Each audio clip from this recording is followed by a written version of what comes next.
Welcome in, Luke. How you doing tonight, man? I'm doing great. Glad to be here. How about yourself? Very good. Trying to stay warm. It's cold down here on the coast, unfortunately. Yeah, no, I hear that. I think it's cold everywhere right now.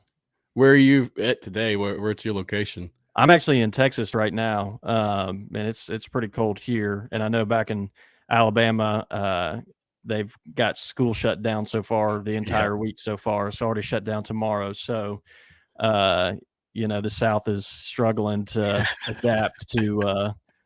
I used to live in Minnesota, so it's like I have a hard time being super sympathetic whenever it's like a quarter inch of ice and then the city shut down for a week. But that's where we are.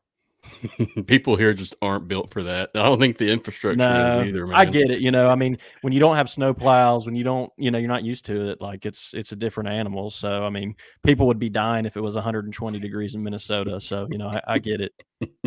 Yeah, they shut school down around here for sure. I know last year it froze, but to be honest with you, in all my years of being around this area, I've never seen it this cold. So hopefully it lets up quickly. Yeah, no, it's been rough.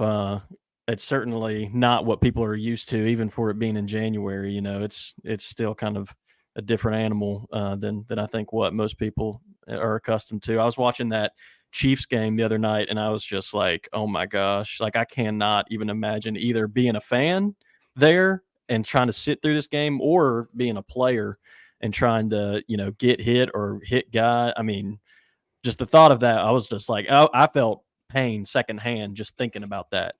Shattering helmets, man. That's how cold it is. I've never seen that before. Me either, to be honest. That was nuts. DeMarcus said it's 15 degrees in Dallas right now. So that's cold for Texas too. He's right. It is. It's not warm. I'll put it that way. Denzel said 10 in STL. Yeah, Denzel, you got it, man. I'm good. I can't do it. They're a little more used to that, I feel like. Oh, for sure. They're made for that climate. But us down here, Texas, the South in general, we're feeling it for sure. But, man, I'm glad you came on again. Like I said, it's good to talk with you. We've interacted on Twitter, X, whatever you want to call it, for a while now. And I know you've always been on the USFL side of things, a pretty strong component of that media or fan group. So it's great to hear some of your opinions, your expertise, and just get to know you better, Yeah, absolutely. No, I appreciate you having me on. One of the fun things about this whole merger business has been, there's some people on the XFL side. I follow the XFL. I watch some of the games, but certainly not to the degree that I did the USFL. So, there's some guys out there that I'm aware of, but it's been fun the last couple weeks and months kind of getting that crossover and getting to know more people who cover the leagues on either side and that sort of thing. And certainly it's a privilege for you to have me on here. Agreed. I appreciate your time, man. I know you just did a show last night as well, so I know you're back to back here. So that's right. Action. Yeah, it makes me feel famous, even if it's not true. You are famous, man. You're famous amongst the UFL crowd, and that's enough. Yeah. Well, you got to take what you can get, right? Yes, sir. That's what we do around here. No doubt. You got to start somewhere. Let's talk a little bit more about you. Some of my fans, I don't know if they're familiar with you, so I just wanted to ask you a couple questions. I always kind of get people's backgrounds and what they do.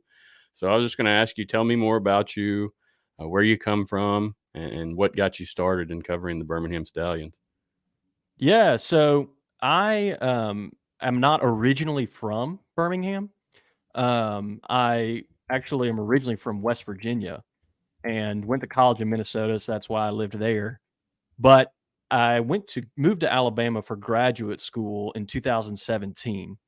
And when I moved there, because I was going to grad school, and Birmingham, it's a decent sized city. I mean, you got about 1 million people in the metro area, but it's not massive, right? It's not a Dallas, it's not a New York, it's not a LA. So, and a lot of people who are there, especially at that time, I was in my early to mid 20s. A lot of people were out of college, already had friends, all this kind of thing. So anyway, long way of saying I was new to the city.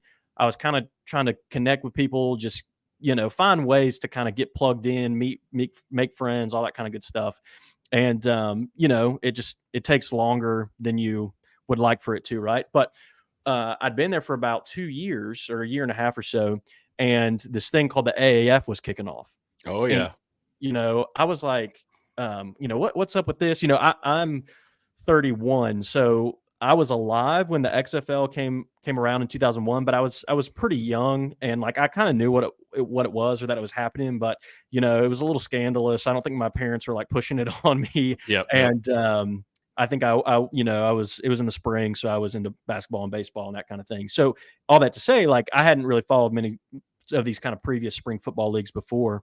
And I saw somebody asked about Canton Bulldogs. It's actually Mississippi State Bulldogs. So I don't have any Mississippi State connections other than my father-in-law went there, so I wore this for him. But great historical reference and question there, though, foosball fan. So I so when the AAF kicked off, I was kind of intrigued, right? And I was, I didn't have a lot to do, in the city at the time. Again, like I said, I was still kind of just making friends, that sort of thing. So I was like, well, I'm going to check out these games and see what it's all about, right? And long story short, I went and I just kind of hook, line, and sinker fell in love with it.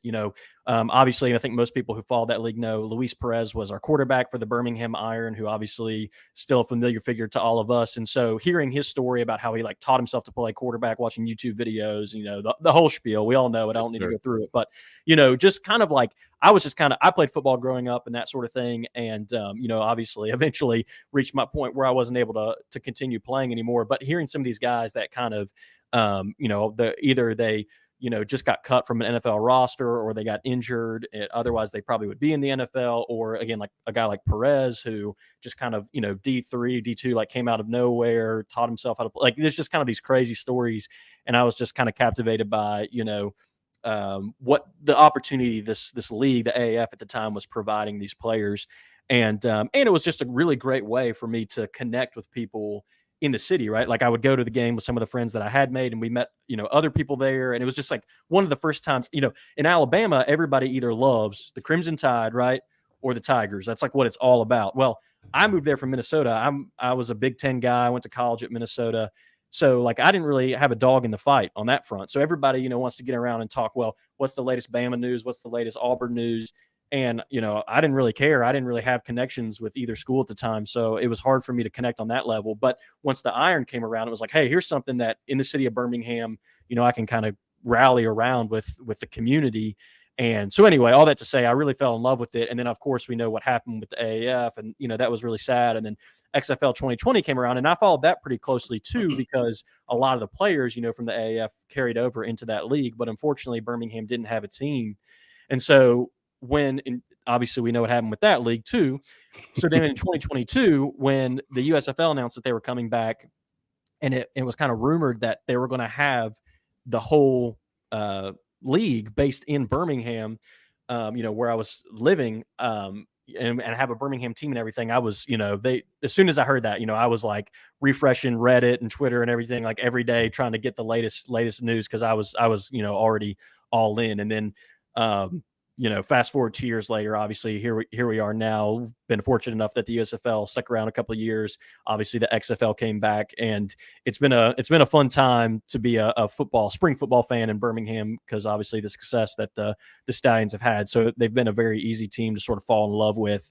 And, the first year in 2022, I was really just a fan. So I followed the league very closely. I was in some like Discord threads, these sorts of things, like keeping up with the team, talking to people about the team. Thought about maybe doing some of the things like I'm doing now, but I was just like, I don't know, do I have the time for that? But the second year, this past season, I talked to my wife about it. I wanted to get her blessing, and she was like, honestly, you spend so much time reading about it and looking into it anyway. Like, you might as well put that time to good use and share it with somebody else. So kind of started doing it and, had enough fun with it. And I guess, people appreciated some of the things that I was doing enough to make me feel like it wasn't a complete waste of time. So just kind of stuck with it. And then, all the changes and everything that's happened over the past year, that kind of gets us up to today. Hey, that's a pretty good story, man. It gives me more information for sure. To be honest, I didn't know much about you until we started interacting on Twitter. And, I Googled you, of course. I saw that you did some prior shows last year. What was the name of those shows? I cannot remember. I don't want to get it wrong. Was it the USFL? I'm sorry, go ahead. Yep. So last year, there's a good friend of mine named Angelo who ran an account called USFL Today, and I would do kind of a weekly show with him. We would do it together and stream it on YouTube and stuff. And then we actually were also broadcast on a Fox Sports radio station That's cool. in New Jersey. So he set that all up. He made that all happen. He does a really great job. He was really covering the New Jersey Generals because that's where he's from, and but he kind of was kind enough to bring me into that. And so I did that weekly last year. And then, I do guest appearances here or there on other shows, or other people would ask me and stuff like that.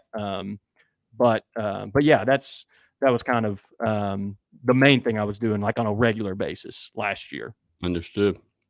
So coming in now, so last year you were media. Did you go to any games as media? Did you attend any? Yeah, I did. Cool. So I was in Birmingham at all of their home games. I'm trying to think. The first season there was like one or two games I missed because I had a prior engagement. But I think this past season I was like made sure to clear my schedule. So I think I was at every game, and I would go back and forth. So I had a media pass at the games.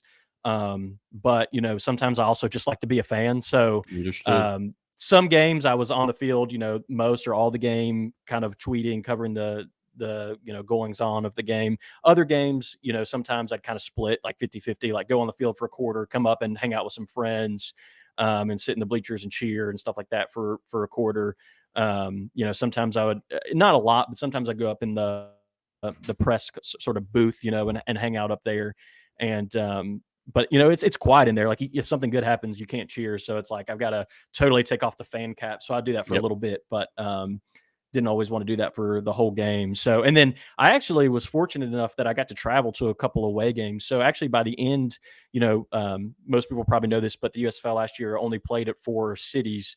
And actually by the end of the year, I got to go to all 4. So Memphis isn't a far drive from Birmingham. It's like 3.5 hours. And actually my wife's from there. So that was an easy one to kind of check off the list. So I actually caught 2 games there. And then I actually just so happened that when we played Michigan, I had some time off from work and stuff like that, and was able to find a relatively cheap flight up there. So I went up there for the weekend. I'd never been to Detroit, so I was just like, it's a place I've always kind of wanted to go. This gives me a reason to go.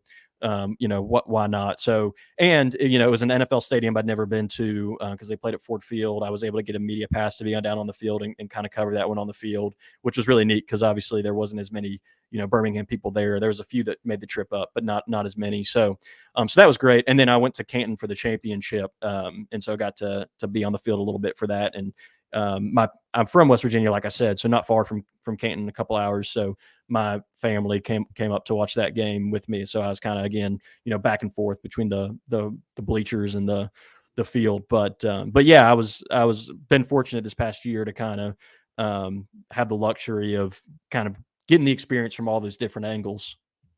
Yeah. I can attest that once you see it from that angle, it's very different than the fan angle. But for sure, it's like you said, though, it's kind of hard to take that hat off sometimes. I've always been a raging football fan myself, and this past year when I started doing things, it was a change of pace for sure. Yeah. But I tell you what, in Houston, it got pretty lively in that box sometimes. Not gonna lie. Oh, I don't doubt that. I mean, people in Texas love their football, so you know. Mhm. Yes, sir, they do. So they're not always very stoic about it. No, sir, they're not. Well, that's a pretty good backstory, man. I got to know you a lot more. Now, coming in last year, you were not part of Pro Football Newsroom, correct? Last year I was. You Yep. were? Okay. Mostly what I did with them last year was kind of write articles for their website Gotcha. related to the Stallions. So like I would do Gotcha. recaps of games, previews of games, player signings, stuff like that. I didn't do a lot of I wasn't on their podcast or some of the other things they do as much. They have a show we do each year to kick off the season. They call it Spring Stock. And, I was on that. So like a few things here and there, but mostly what I did was write articles and then I would, tweet and stuff, in my, I guess, exceeding amounts of spare time that I have to tweet a lot.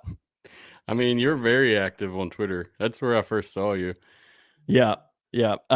Probably too active. That's what you said before we were recording. Yeah. I've been on there, I guess probably for about a year or so. Cause I didn't, the first year when the USFL was around, I was just a fan.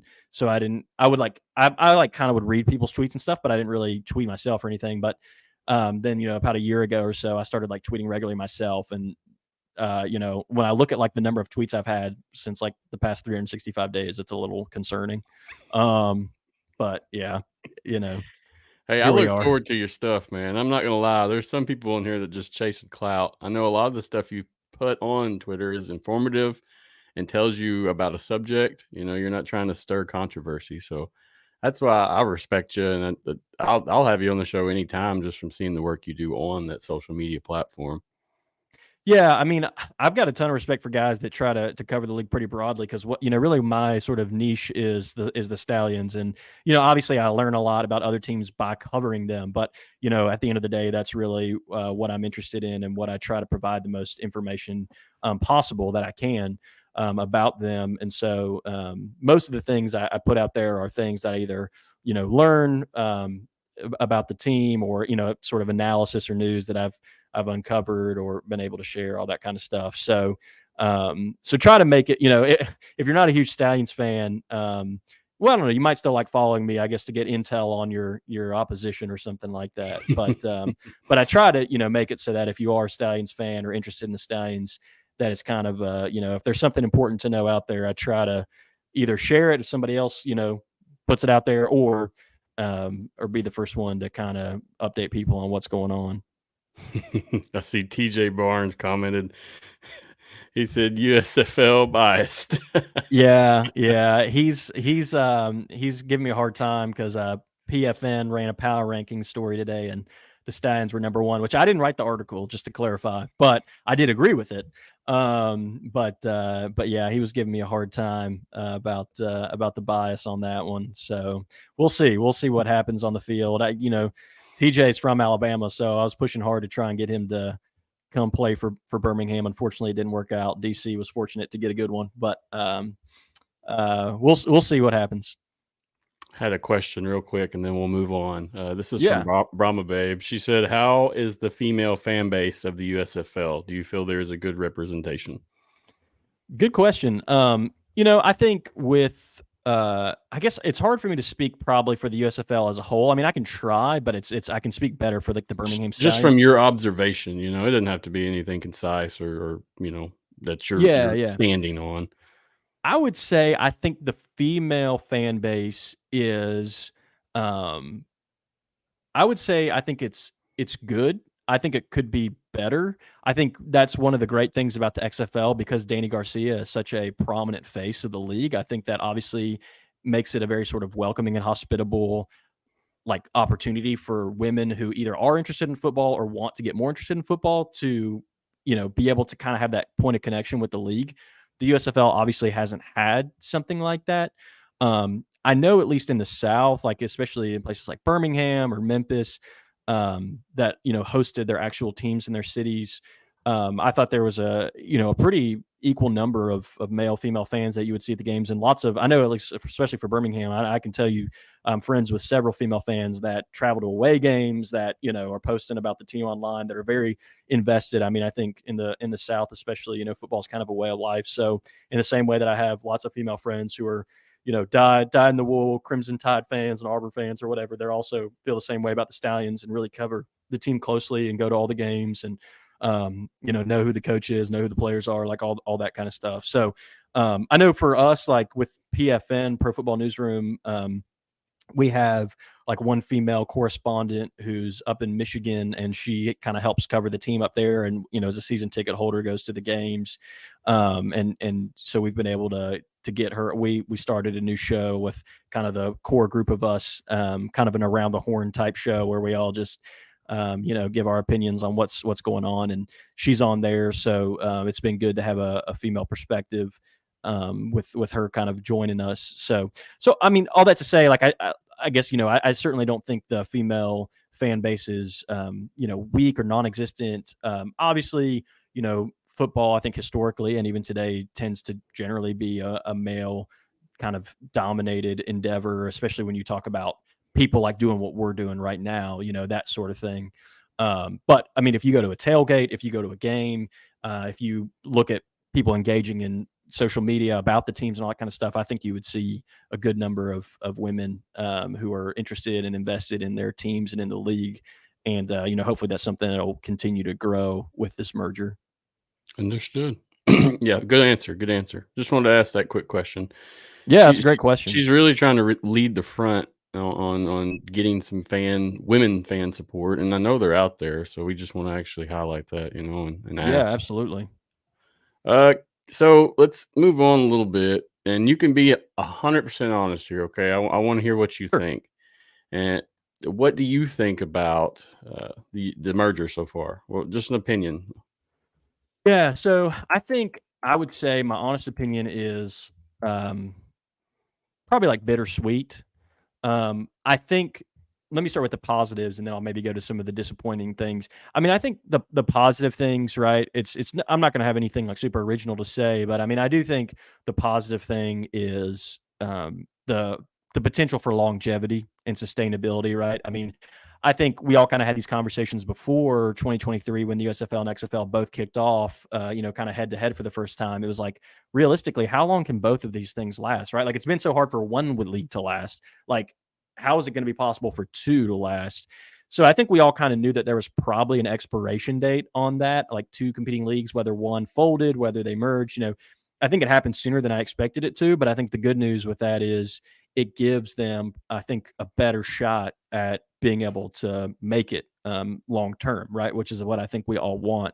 You know, Birmingham, just to speak for the city, has had a string of teams from different leagues come and go, right? We had a team when the CFL expanded into America. We obviously had an XFL team in 2021. We had the original Stallions with the original USFL. We had the Birmingham Iron with the AAF. They also had other things like the Birmingham Fire or with the World League of Football. There was the Birmingham Americans, like the Vulcan, like there's like all these teams, right? Like Birmingham's kind of one of these cities that's always been in spring football. So I think and I think one of the things that was kind of sad about the USFL from year one to year two in Birmingham was that I think the fan base, like there was a really strong core fan base, but I don't think there was a lot of growth from year one to year two, or at least not like massive growth, right? Like that we maybe kind of hoped there would be after like a second year. And I think honestly, part of that was just people were like, oh, wait, that actually thing's like still around. You know what I mean? Like I think people just assumed from the jump that it was like probably going to be like a one and done thing. Like people didn't get invested because they didn't even anticipate it would be back for a second year. So I think kind of that setting up for long-term success. Obviously, I think when you've got Fox, Redbird, The Rock, Danny Garcia, like all of these people coming behind this thing, it's like, if this doesn't work, I don't know if it ever can. You know what I mean? Like I don't know. You've got obviously 8 markets that have had boots on the ground for at least 1 to 2 years. You know, fan bases that have been built up for, you know, whether it was XFL 2020 and 2023 going into kind of almost a third year, or, you know, USFL for the past 2 years kind of going into a third year. So, you know, so I think obviously that's exciting to me. I think, and you know, everything that comes with that, right? So like having ESPN, ABC, Fox, like in some ways I thought, you know, I think we all kind of felt like, for those of us who followed it, XFL 2020 was, was really kind of had a lot of potential, right? To, it was getting great ratings. They Yes, had sir. this really nice, on ramp to sort of do things the right way. There was a lot of exciting innovations and rules. Like, it really had so much potential. And then obviously, with COVID and everything, it didn't work out. But I feel like this new merge league, the UFL, it's going to be similar to that in a lot of ways, just in terms of the quality of play, in coaching, the fan support, the media representation from ABC plus Fox, Disney plus Fox. So I think with all of that, that's a lot to be excited about with the merger. I mean, I think the only things that make it, the thing that makes it bittersweet, right? And again, this isn't anything anybody hasn't said, but I mean, I think, just speaking for myself, I think if you had told me that this merger was going to happen this year and that we were going to come out on the other side with only 8 teams, I think I would have been pretty surprised. I think I would have thought, oh, there'll at least be 10, right? Or at least be 12. So I think, that is a bummer. Obviously, again, getting back to the good thing I said about sustainability and longevity, like I understand why the leagues maybe made that decision. But that being said, still, it is kind of disappointing to lose so many, markets, so many teams. It's a little bit of an easier pill to swallow on the USFL side because, with the hubs, like there were some teams that weren't even in their home markets yet. So like, it's still a bummer, but it's not, I don't think there's as many hard feelings. But there are still I know lots of people that like I just talked about earlier. My friend Angelo, who covered the Generals, did a really great job doing that for the past 2 years. Lives in New Jersey. Like he was waiting for the day he could go to a New Jersey Generals game in New Jersey, and like that's not happening, at least not anytime That soon. sucks, man. Yeah, so I mean, like that's a big bummer, and I think obviously from the player standpoint, just seeing all the guys that are now out of work, thinking about all the guys that are going to get cut from rosters in the next couple months once camp starts, like that's obviously also a hard pill to swallow. Coaches, staff, I mean, we could go on and on. So Yes, I sir. mean, so all that to say, I think the merger is exciting. We're entering sort of a new era of spring football. I do think the merger also, one of the things that really excites me is I do think it gives a new level of, hopefully, a new level of sort of credibility and legitimacy to non-spring football fans and followers. Because I think once they kind of know, like, hey, there's just one league and, the Rock's behind it, ESPN's behind it, Fox is behind it. Oh, some of these USFL players I knew are in it. Oh, some of these XFL players. Like, I'm hoping that will sort of help everybody, people that have kind of followed and supported leagues in the past, as well as maybe people who haven't, to really rally behind it. And I think, all of that's really exciting. It's just, again, it's kind of, you got to take the good and the bad with it, in the sense that you're gaining all that, but you're also giving up a lot of opportunities for a lot of fans, players, coaches, staff, et cetera, et cetera. So, I'm fortunate that, the team that I like and follow and have invested a lot of my time and energy into is sticking around. Right. So, personally for me, it's like, I don't have to, like, it could be a lot worse. Right. But I feel for those guys that, either the team they covered is now folded, or, the team that they played for is now folded, or, coached for. So all that to say, I mean, I think in the long run, it's going to be a good thing for the prospect of spring football in America. It's just, obviously, you're going to have to go through some pain to kind of get there, which is not fun. Growing pains is what I like to call them. Yeah. You're gonna have to knock some things out and loosen some things up, and just take the hits as they come. Like you said, though, the biggest thing and the most important thing that a lot of people are remembering is like the loss of jobs, loss of players, loss of coaches, loss of teams. That's what the problem is right now. I wouldn't say the merger itself is having issues. There's things that aren't. I would do things different personally, but I don't feel like things are going bad. So Right. we'll see what happens, and I bet you are blessed that you still have your team. Yeah, for sure. And I think the nice thing too, I mean, I didn't mention this, but I think you were kind of hinting at it. Like, I think both these leagues had strengths and weaknesses.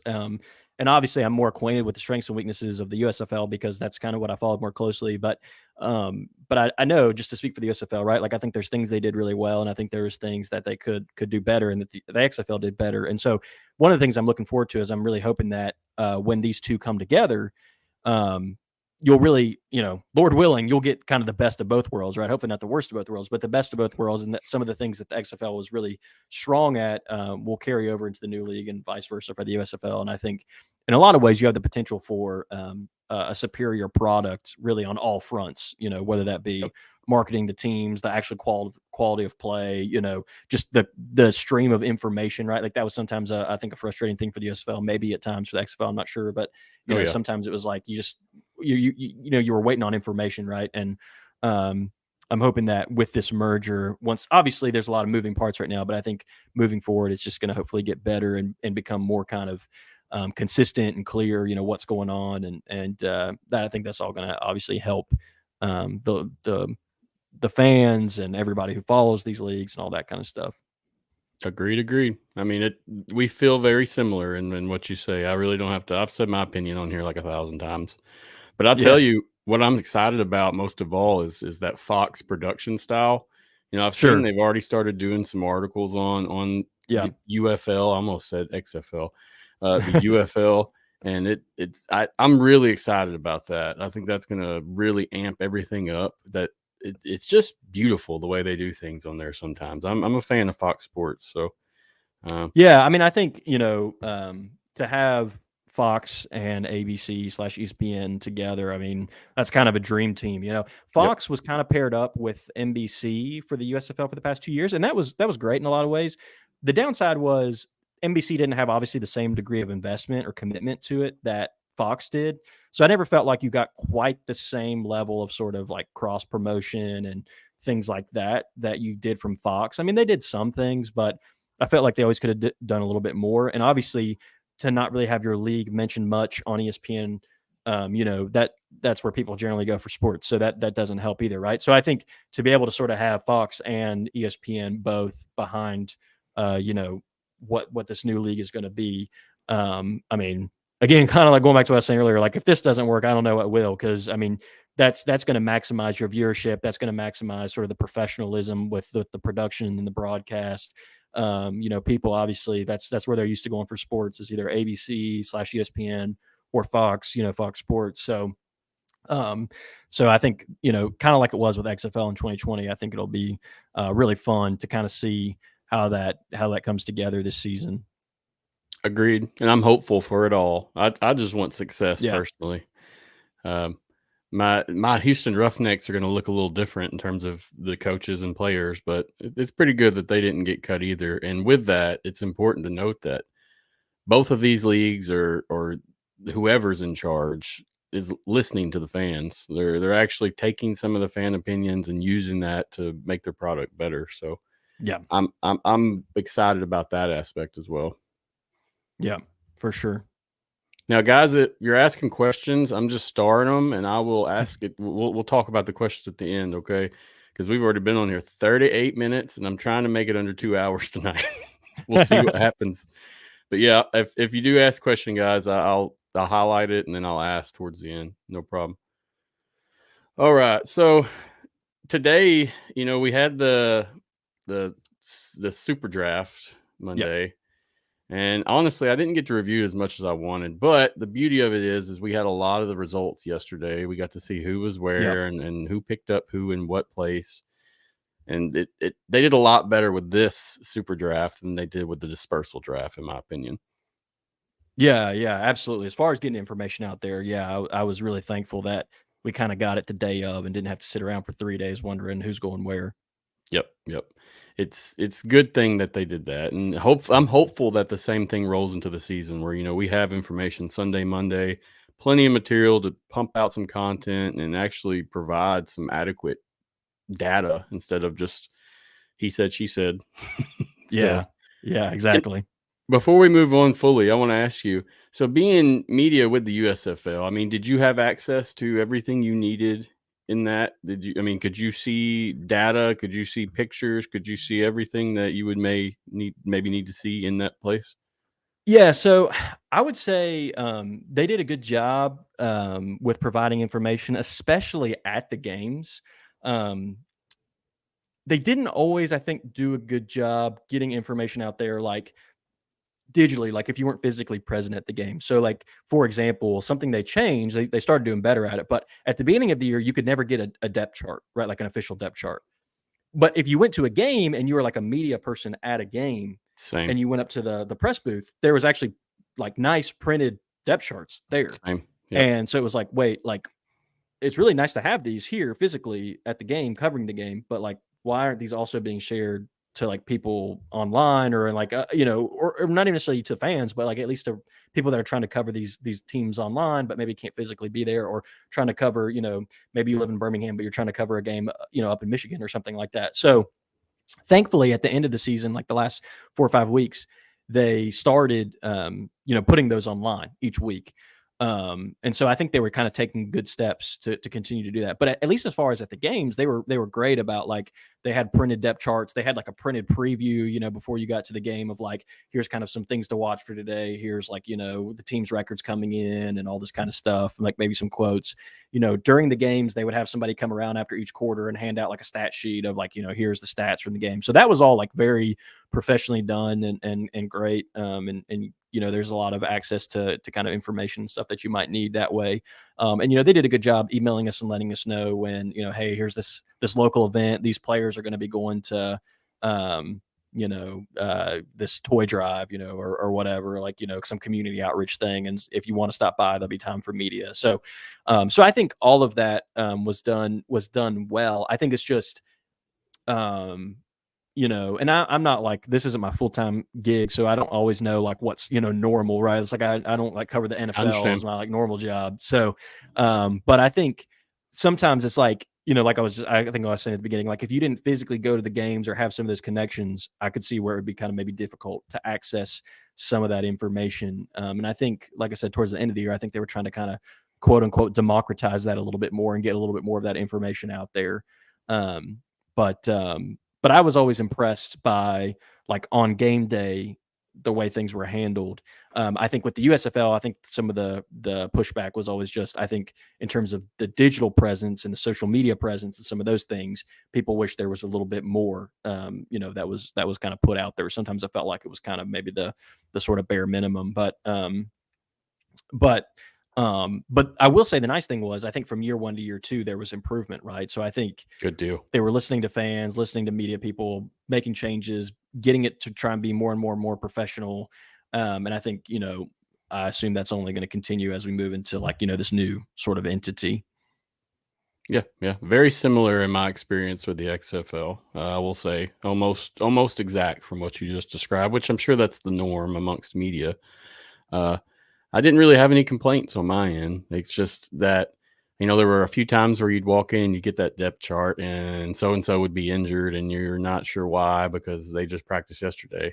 But nothing major ever occurred on my end to complain about. Honestly, I had a good time at those games and I was plugged in. But like you said, if you didn't really do this and you didn't really go do some legwork, hustle to get in there, you kind of got left out. Which I guess that's how it works as well.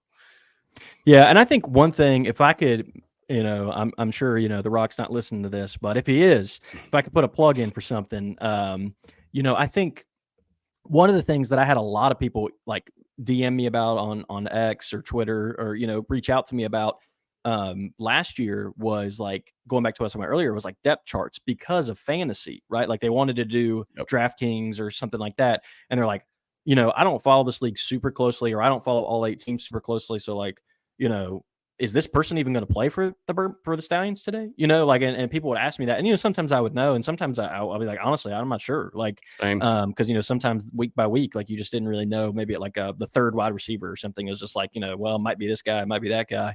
And so I do think one of the things I'd really like to see the league lean into moving forward is more like fantasy opportunities, whether that be having some kind of, fantasy football league through ESPN or whatever it may be, or at the bare minimum, having a better kind of stream of information for fans that want to do fantasy, whether again, DraftKings or whatever it may be, because I do think there is a segment of the football population or world out there, right, that maybe isn't like super keen on spring football, but they're not against it.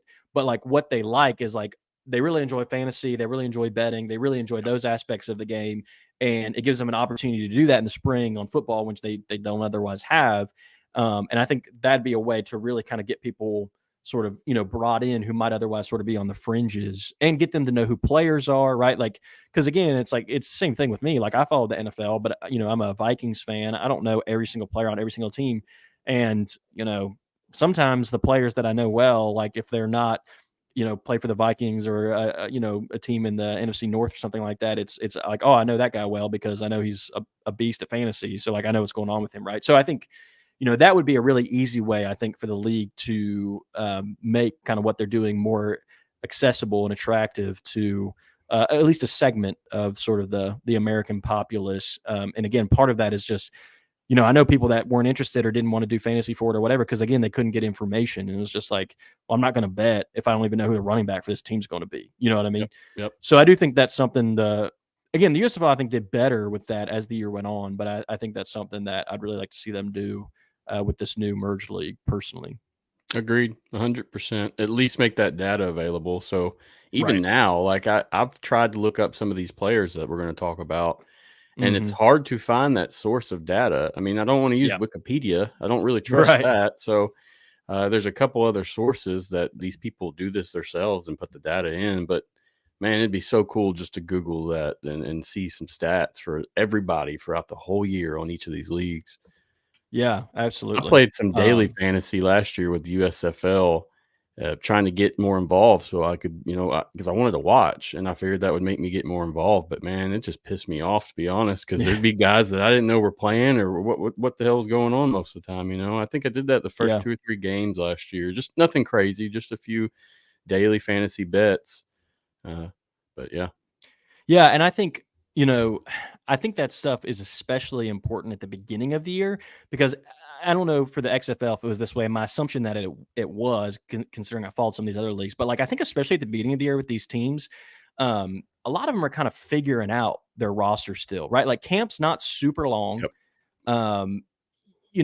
Like it wasn't uncommon in the XFL or the USFL for week 1 to week 2 or week 2 to week 3 for there to be a quarterback change, right? Like, hey, we're gonna give this guy a shot, right? Or hey, in week 1 this guy carried the ball 20 times, but in week 2 this guy had an injury in camp and he's really the guy we think, so we're gonna start him. You know what I mean? So I think especially at the beginning of the year you had a lot of changes in the rosters and in depth charts, like a lot more so than you would in, let's say, like the NFL. Like usually in the NFL with preseason, with camp, it's like by the time week 1 starts, we know who the quarterback's going to be, right? Like Aaron Rodgers left Green Bay, but we knew Jordan Love was going to be the quarterback, like week 1 Green Bay, right? Like there's not really surprises there as much.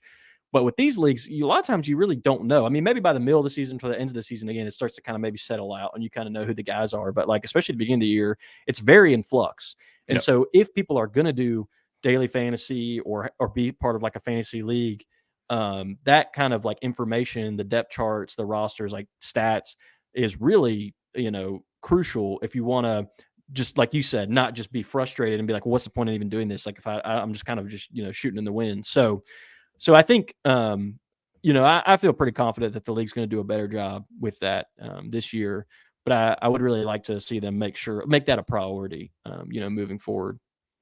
Understood. Now I'll tell you, man, that we've talked about a lot of things on the show that somebody hears it at some point. Now I won't say they watched the show. Sure. I know we've talked about a lot of subjects where a couple days later we hear some developments, and I don't know if it's just happenstance or an accident, but it's definitely happened a few times. So if you are listening, I believe that's important too. And even for the betting aspect, people are going to bet more if they're confident in what they're betting in. And you have some people that will always bet spreads or money lines or whatever. Sure. But most people that are really into it, they want to know what's going on. And that's what the NFL does best is it keeps you plugged in the off season and keeps you plugged in the in season. And, you don't have much to guess on except game strategies and such. Right. Yeah, it's I always go back and forth on this, right? Because I think you don't necessarily want to just do everything on the league level for like the fan that you're trying to convince to be interested in the league, right? Like you want to take care of the fans that are really committed and like do care about the product. But I think you've got to always have that person in the back of your mind of like that person who maybe is like casually interested, is open to giving it a shot. And I think especially with this merger, with the new name, with the new image, with the new mixture of teams, like all that, like it's an opportunity to really bring new people in. And so I think just little things like that that maybe don't seem like always like a big deal, but could be an easy, quick like turn off to someone or make somebody feel like, oh, this is kind of bush league. Like why would I care about this, right? Like the odds are already kind of stacked against you, right? Like a lot of people go into it skeptical and thinking like this is not going to be legit. And so as much as you can, I think, kind of present in a way that's very sort of professional and gives people the impression that like, oh, this is like a legit league. They got their stuff together. I think that helps. And I think that's part of why the XFL in 2020 was really successful. They had that 2-year on-ramp, which was a long time to wait. But the nice thing was like they weren't just throwing stuff together last minute haphazardly. Like they really had their ducks in a row. Yeah. And I think that really, helped people to kind of immediately kind of have a little bit more excitement or faith or trust or whatever in the process, because it was like, oh, there's like legitimate people backing this and running this. And there's a lot of thought clearly being put into it in all aspects. So I'm hoping we sort of get that kind of impression. I think we will, but I'm hopeful that we get that sort of impression with the UFL. Understood. Yeah, I feel good now. I was a little worried about the media stuff. That's what I wanted to ask you personally. I what to expect basically from that USFL side, because I'm hoping to make some Memphis games this year and in a few other places. Last year I was strictly in Houston except for the championship. So sure, hoping to visit some other places in the whole scheme of things, but we'll see how it plays out. Yeah. Well, let's get on this super draft, man. And what I basically wanted to do today is you pick your top 5 and I'll pick my top 5, and we're going to discuss these guys a little more and just get a little bit more in-depth understanding of the value, why they were picked early, or just their stats alone, So yeah, for sure. I've got 5 that I've collected, and I know you did as well. So if you want to go ahead and kick it off, I'm going to sit in the background and try to pull up some stuff online, try to give something to look at while you speak. But yeah, I'm curious to see where you come from, because I know you're a lot more of a USFL guy, whereas I'm a lot more of an XFL guy. We're meeting in the middle, very good, but your athletes better than I know your athletes, and I know my athletes better than my athletes for the most part, I'm sure. Right. So curious to see where you stand in all this, and I look forward to hearing you 5, man. Yeah, so I'm gonna go ahead. First one, I'm gonna give a Stallions pickup. I'm just gonna do one, so I'm just gonna get it out of the way, and then the other players I got with other teams. But I got to give a shout out to my guy Ryan Langan. He's actually the Stallions long snapper, so this will be his 3rd year with the team, and he was actually awarded all USFL long snapper in 2023. In 2022, they had an all USFL team, but they didn't have a long snapper award. In 2023, they did, and so I was we were all excited, that he was going to be back for a 3rd year after winning the award, but the Stallions actually didn't protect him with their 42 players. So there was the chance, the risk that somebody else might pick him up, right? I know there's a few teams that needed a long snapper, and obviously he's a good one. So I was a little worried that he was going to get nabbed by somebody else, but I think it was in like the 5th round or something like that. We were able to pick him back up. And so great player, There's Ryan guy that's right kind here. of been round 5, pick 40. Yeah. So, great player, great for the culture. He was all USFL last year, as was our punter. They'll both be back in 2023. So, and long snappers, they don't get enough love and attention. So I had to give him a shout out. The Stallions brought back a lot of guys, but long snapper was the one position that we like really needed someone. Like we legitimately didn't have any other player that could, do that. Whereas every other position is like the guys that we brought back that we weren't previously able to protect were, more kind of depth guys or second string guys or that sort of thing. So that would be one. A second one, I'm going to kind of cheat and try to make 2 in 1 here, but a second one would be Boogie Roberts is kind of one of those guys that's sort of been like the face of the USFL or face of the USFL for the last 2 years. He played for the Pittsburgh Maulers for 2 years. Last year, they were based in Canton, and he appeared on this show called I think it's called Cleveland Sports Show, like weekly. He's been in Peloton commercials. Like he's just a hilarious guy, great personality. And he was picked up by DC. It was later in the draft. Like, I don't That's what remember I'm exactly looking which for. round. It might have been like round 9 or 10. It was kind of like surprisingly. Oh, there it is, round 9. Yeah, pick 70. So I was honestly surprised that he, he was able to sort of still be available at that point. Because he was a really fantastic player. I saw a lot of improvement in him from 2022 to 2023. And he's one of those guys, it's not just about what he brings to the field, but it's also about what he brings to the locker room, the culture. So I thought that was a great addition. And kind of, along with that, they also, we mentioned him earlier, but TJ Barnes, they were able to grab him in the third round. So to add TJ Barnes and Boogie Roberts to your defensive interior, I mean, that's a huge win, I think, for a team. So I really liked what DC did, especially with those 2 picks. And those are two great guys. So you got to be happy about adding them. And they're to ready the to team. play too. That you can see them on social media. They're fired up for the season. Yeah, absolutely. I think TJ, he's definitely got a little fire lit under him after getting, not protected by Arlington, despite being, at least according to Pro Football Focus, like their number 1 graded player last year, and a big part of that defense that was, really what helped them in a lot of ways get to the championship. So I know he's ready to go, and Boogie too. I mean, he went to San Antonio, decided to sort of leave the quote unquote USFL side and go to San Antonio, and then wasn't protected. And, all of a sudden it's like, you didn't know if he was going to be playing in this league. And so I know he's got a little chip on his shoulder as well. So yeah, those 2 guys I think are going to be a big part of the DC defense. If I was going to speculate about how things are going to go. And I've got more pieces to add to that when I get to it as well. So we are definitely in agreement there that defense is going to be lights out. Yeah, absolutely. And then another one that I was going to mention, and again, I'm going to kind of cheat and sort of roll 2 into 1 here, but Go ahead. Willie Henry, he actually ended up being the last pick of the draft. I don't know if that, like, quote unquote makes him Mr. Irrelevant or whatever, whatever they call the last pick of the NFL draft, but he's actually a former Birmingham Stallion and played at Michigan.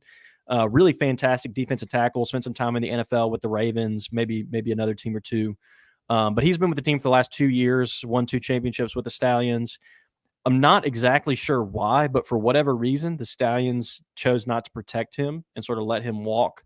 I thought maybe they would pick him back up in this draft, but they didn't, for whatever reason. And, credit to the Showboats for coming in there at the end, when things were kind of wrapping up, most of the teams were done, and getting that kind of final sort of piece of the puzzle. They've got I think a really Memphis, for those that didn't follow USFL, Memphis, had a decent team last year. They started off really poorly. Week 2, they got beat by the Birmingham 42-2. It was embarrassing. And, it was kind of like everybody kind of thought they might be like the laughing stock of the league. And then they hit a stretch in the middle of the season where, like, they put a new quarterback in, Cole Kelly. They kind of got some things figured out, and they went on a 5-game win streak and ended up finishing the season 5-5, and just missing out on the playoffs. But they had a lot of good pieces and a lot to sort of build on. And they added a lot of good players in the first kind of phase 1 USFL dispersal, draft period. Sure. And then they added a lot more here. And I thought, Willie Henry in a lot of ways kind of the cherry on top for what they were able to do. And if I'm going to mention him, I also just, again, kind of 2 and 1 here. I also have to mention Christian McFarland. I think he was their 3rd round pick. He was also previously with the Stallions. He's with the Stallions for the past 2 years. Plays safety, played strong safety for us.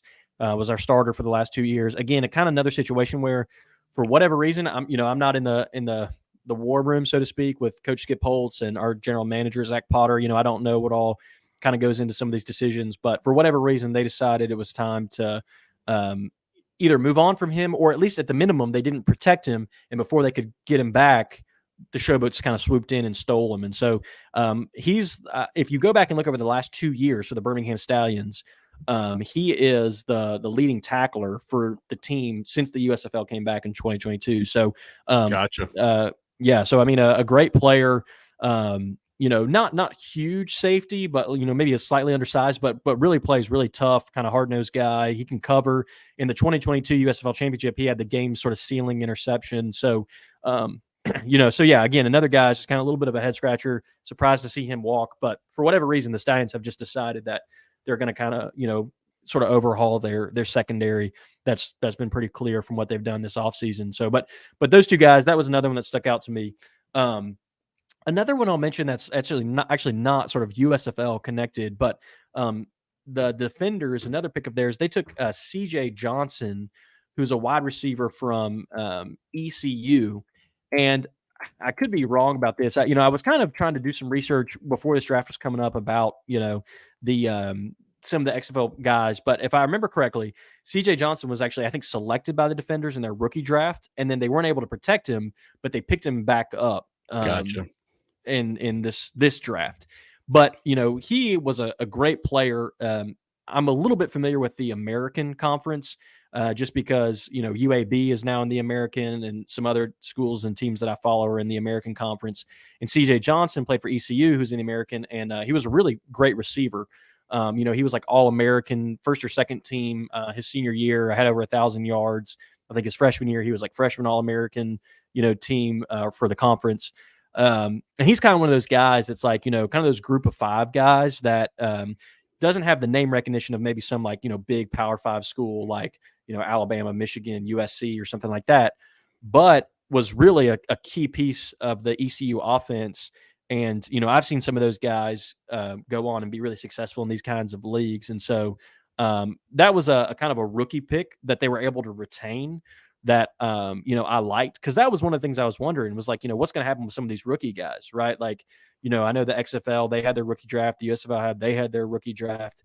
But when you're kind of trimming things down, it's like, who do you keep, right? Do you keep maybe a guy that's a little more veteran? Do you keep a guy that's maybe younger, but at least has a year or two of experience in these leagues or in the NFL? Or do you give a rookie a shot, And so he was one of the names of just a few rookies that I was kind of keeping my eye on. And so I was excited to see that, he was one of those guys that sort of made it through. And then the fifth guy I'll mention, this is actually a guy, he's like a crossover guy. So he was in the USFL in 2022, and then he went to the XFL in 2023. Oh, I think I know who you're talking about. He didn't have the same level of success in the XFL as I thought he might, that he did in the USFL, but Will Likely, who was a cornerback for the San Antonio Brahmas he was with the Houston Roughnecks, I think. Houston Roughnecks in 2023. And then he was with the Houston Gamblers in the USFL in 2022. And in 2022, he was an all USFL player, one of the best cornerbacks in the league.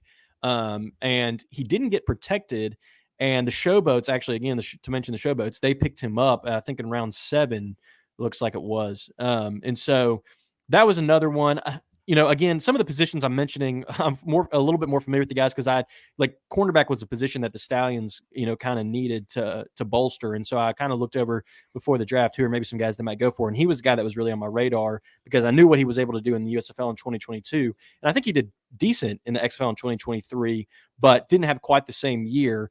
And I think fell through the cracks a little bit. Like I said, didn't get protected with the coaching shifts and everything with the Roughnecks in San Antonio and the Gamblers becoming the Roughnecks and all that. But he's a guy that can play. There's no doubt he can play. And so I thought that was another, again, kind of one of those guys, kind of like Boogie Roberts, right? That like sort of went under the radar a little bit, kind of fell in the draft. Was on the cusp of maybe not landing on a team after one of these drafts, but a team kind of swooped in there at the end and picked him up. And so there's lots of other, I think good picks and guys worth mentioning, but those were a handful of guys kind of all over the place, different rounds that, I had my eye on and kind of stuck out to me and I thought were good picks when they were made. Hey, those are great picks. And to be honest with you, most of mine are coming from the first round, Yeah. It's hard to not follow the guys that that I know, because it was mostly Roughnecks, and looking through right. When I started it was like 2 or 3 Roughnecks. And I'm like, okay, this isn't going to work. I got to shift this down a little bit. So I get it. And I appreciate your takes because you really know what's going on that end of things in terms of your Stallions and such. Is there anybody else that you want to discuss? I mean, just while you got there? Well, I don't want to steal your thunder. I know you said yes to the No, first you're round good. picks, but I mean, I definitely thought there were some good first round picks too. I mean, I'll let you expand maybe more on some of these because I'm guessing these are some of the ones you want to mention. But I mean, I thought Dormandy's a great pick Yep. from what I saw of him in the XFL. I Yep. like the McClendon pick a lot, not only because I think Same. he's a good player, but I think the fit with the system in DC, I think is really smart. Exactly. 100%. Yeah, Nate Brooks, he played cornerback for the Stallions, and That's my second. So my first was yeah, Jalen. Let's hit yeah, Jalen real quick. I think you're yeah, gonna go. pick him out as well. So yeah, Jalen was my first in terms of what I like to see. I know DC was really wondering what was happening with quarterback, which that's kind of common with a few of our teams right now. Nobody really knows. But with that being said, I think he can run this offense if it's geared somewhat like it was last year. Uh, he I wouldn't say he's like a De'Aaron King, but he's very close, and I think he can Mhm. really do something with productive coaching, and that's my opinion. But yeah, so he was a former LA Wildcat back in 2020. I didn't know that until I started researching. He started 4 games last year Yep. for the Vipers. He had 112 attempts with 67 completions, with a total of 873 yards, with 5 touchdowns and 1 interception. So it was a little rough there in Vegas. I don't know if you watched it too much last year, but they were definitely trying to find their Yeah. identity first off, and then once Perez left, things really changed for that team. Yeah. But I think his place in DC is fantastic, and from my opinion, and looking at this should be their guy, unless Teamu comes back. Who knows?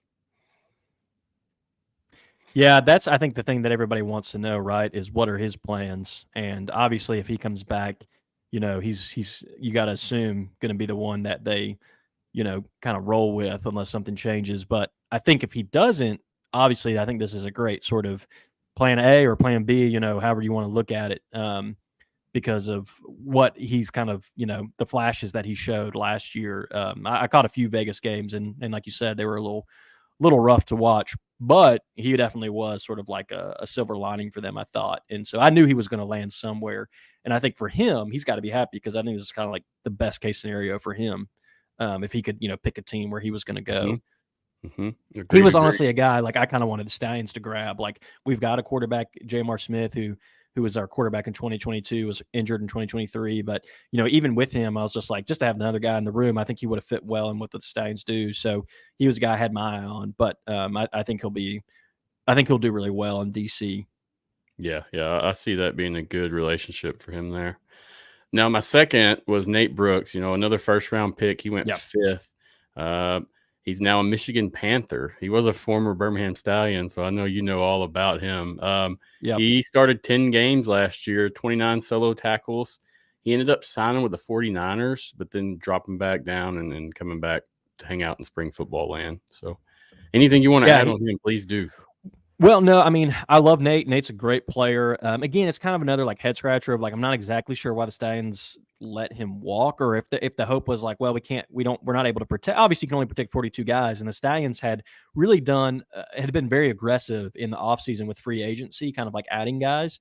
So I know that you had to make some tough decisions, right? Like, do we bring back guys that we know like are known entities, right? We know what they can do, or do we maybe take a risk on some guys that we added in free agency that we think have a lot of potential, but we don't necessarily know how it's going to pan out? Like that with the cornerback spot was kind of one of those spots for the Stallions. So I was really shocked. Like I would have never guessed that they weren't going to protect Nate, but they didn't. Maybe they would have liked to try and grab him, but they didn't even get the opportunity because he was a top 5 pick. But yeah, he was a huge piece for us last year.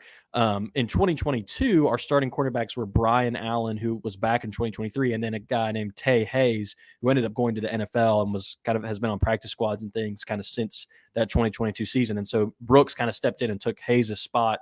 And, I thought was one of, if not our best kind of secondary players last year. He had a couple key interceptions. Like we played the Stars. He had a game-sealing interception against them. We played the Showboats. Wasn't a game-sealing interception, but it was kind of like a very tide-turning sort of interception. Yeah. And he's a great tackler. He's physical. He's just a great player. Michigan got a really good one with him. He's one of those ones that I'm really bummed to see go, but I'm glad he's getting another opportunity at least, and I think they'll be very pleased to have him on the team.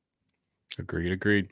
So moving on, next up, I have Jared Thomas. So he was picked Mhm. second by Memphis, and you can see why with the quarterback they have, Case Cookus. Yeah. This was a solid move by them, and I researched him some. He was 2022 All Offensive Team for the New Orleans Breakers with the USFL.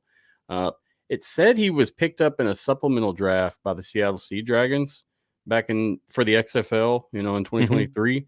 But I couldn't find any actual game stats or video, so I wasn't sure if he actually played there or not. I was a little confusing on that note. But he's 6'4", 310, 27 years old.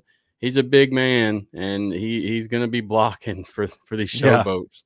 So that's a solid pick, and I feel like that's really putting them forward in making this offense solid in the future for sure. Yeah, no, I mean, I think you're spot on with the Case Cookus thing because when he was playing for Philadelphia, the dude was just running for his life Yep, all the all the time. time. And Memphis's head coach now is John DeFilippo, who's coming over from New Orleans with a team that got folded. And so, he's got a familiarity with some of these guys that are coming from the Breakers or have been in the Breaker system, and they'll be kind of easy guys to be able to kind of plug into this new team and what he wants to do with them. So I think it's a good pick for them with what they're trying to do to sort of kind of bring together the old and the new. But obviously, I think if you follow these leagues, one of the things is you can never have enough good offensive linemen. I mean, that's kind of true at any any sort of um, level, right? Yeah. But that's definitely true in these spring leagues, right? Like the more offensive linemen, good offensive linemen you got, the merrier. So you can never go wrong there. Yep, seasoned all the way around, so they can move these guys around if someone gets hurt. You have leaders on the field. We saw, at least I saw personally, what the XFL had whenever the linemen were not playing up to par. You could Yeah. really, really see it, and you can see it in a lot of player stats that were on these teams with worse offensive lines. So that to me, I really like that pick, and I'm not a Memphis Showboats fan, but I think I'm almost am. Like I'm this Yeah. close. Yeah, I get that. They've really done a great job this offseason loading up their roster for sure. And they've got a great fan base. Like they actually weren't in the USFL in 2022, It was the Tampa Bay Bandits. And then so they've only been around for 1 year, but people at Memphis is kind of like Birmingham, right? Like they have always had like a Yep. team in these leagues. And people in Memphis really love Memphis and really support Memphis things. And like the local media is really behind the team, and they don't have the same like fan base and city size that like St. Louis does. But I think as far as like the appreciation for the team at the city level and like the backing of the local media and like investment from the city, they've got kind of something special going on there. So I like what they're doing. Like I said, my wife's from Memphis, so I guess I'm a little bit partial. I'm not totally partial because they're kind of a sort of kind of a rival for the Stallions, but I think it's great that they're in the league, and I think they're really doing some good things there. Yes, sir. I'll tell you, that's what you started with the Birmingham Iron, with AAF, Mm-hmm. the Express, the Memphis Express is really what got me into Yeah, all this from the start. Liberty Bowl Stadium is a great place, and I've got some really fantastic memories from those games, man. Johnny Manziel coming out and getting knocked out. I mean, all kinds of crazy stuff. But one thing's for sure, the fans there loved that team back then. So I know when they start having success, you should see a big outpour of fans, especially because the weather's going to be nice there. It's not going to be cold anymore. right. February, March, it's still kind of chilly over in Memphis, but once April hits, you should be good going forward. Yeah, All yeah, right. absolutely. Next up, I have the first round, first pick, Quentin Dormady. Mhm. The Brahmas, I feel like, could definitely use him, but I think the question is still in the air of who's going to be quarterback there. Uh, we saw a lot of splashes of great play from him, and he wasn't very consistent. But was that due to coaching? Was that due to offensive line? Was that just who knows? But he didn't have a bad year, and you could definitely see how he connected with Cody Latimer uh, going forward, like later in the year. He he played 7 games. He started 4. He had 205 attempts, and 140 completions. So 140 pass completions out of those 205. He ended with a total of 1,507 passing yards, 10 touchdowns, and 5 interceptions. He was sacked 20 times last season. His highlight, I say, and what really got him on my radar is when they beat the DC Defenders. They knocked him off that undefeated streak, closed out the game with some nice defense, and that team really became solid right there. And I grew to respect them a lot more. But the question here is was that bad coaching? Was that bad play, or was it just something else that we weren't familiar with? My Brahmas fans, I'm sure they got some comments for this, and I'm curious what they think of who's going to be better. But the biggest thing there in Brahma land is get that offensive line right, so that we don't see the same thing as last year. Because last year it was bad, it was nasty up front. There was a lot of things going on that no quarterback can be successful in, no doubt. So hopefully whoever is going to hold the reins to this team really can steer them to where they need to be. Yeah, I thought it was a great pick. Dormandy was one of those guys. I was kind of shocked he was even in this draft. Like, I thought somebody would pick him up at that sort of dispersal draft stage, just because, we saw, obviously Orlando wasn't the most consistent team last year, but we definitely got glimpses of what he was capable of, and there was clearly a difference when he came in and sort of the life and the energy he brought to the team and the offense. So I was pretty shocked that he made it through to this point, but I wasn't shocked when he went as the first pick. Excuse me. And I think, San Antonio, I think, was one of those teams kind of going into this draft that there were some question marks at the quarterback spot. Was Jack Cohn really the answer or not? Obviously, I think he's got potential, but they struggled at times last year. And like you said, was that entirely his fault? Did he have, the time and the system to really be able to maximize his potential? Hard to say. But I think at a minimum, if I was a San Antonio fan, I'd be nervous to have gone into the season without having added another quarterback. And I think if you're going to add another quarterback, Dormandy, obviously his name had to be up there for the guys that you might want in the room. I think in some ways, in terms of his style of play and things like that, he does remind me in somewhat of Brandon Silvers, who was with Wade Phillips last year with the Roughnecks. And obviously they chose not to bring Silvers down to San Antonio, but I think surprised me, honestly. Yeah, that was kind of what I thought was maybe going to happen, was they were just going to pick Silvers back up, bring him back down to San Antonio. But I think, Dormandy is kind of a similar type player, and I think he could have success in sort of the air raid system that they run, in a similar way that we saw Brandon Silvers had success last year. I don't know. Dormandy's another one of those guys. It's like, I would have been happy for him to be on my team just because, again, in a non-ideal situation, you saw what he was capable of last year. So I think, if I had to guess, I think he'll be the day one starter for them going into the season. Could be wrong about that. You never really, I guess, know. But I think he's got a high ceiling, a lot of potential. I agree, and I don't know. I'm not sure 100%. But did AJ Smith return with Wade to that Brahma? I think so. Yeah, that's my understanding. So yeah, you should see some things from Dormandy this year. I mean, for sure. That seeing it that, I mean, if not, they're going to find somebody that can. I know that. Yeah, no doubt. All right, my last pick, Drayvon can you say this correctly? Because I always screw things up. Askew Henry. Askew Henry. All right. Yep. Drayvon Askew Henry. He is now a St. Louis Battlehawk. He was a New Jersey General, and prior to that, he was a New York Guardian. Didn't know that till I looked it up also. He played 10 games last year. He started 2, total of 25 solo tackles.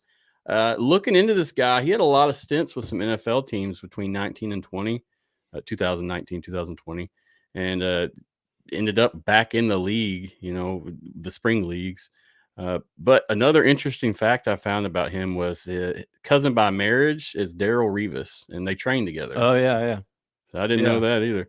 So yeah, that makes a lot of sense, and how he's kind of roved around to different teams and gotten those spots. Do you know more about him? Well, I do actually, because before he played for the Guardians, there might have been something in between there, but at least in college, he actually played for West Virginia, which is originally where I'm from. And so I actually like this pick because Anthony Becht, St. Louis' coach, actually played at West Virginia too. So I don't know if Beck was familiar with his game because of that, or if that is just kind of a coincidence.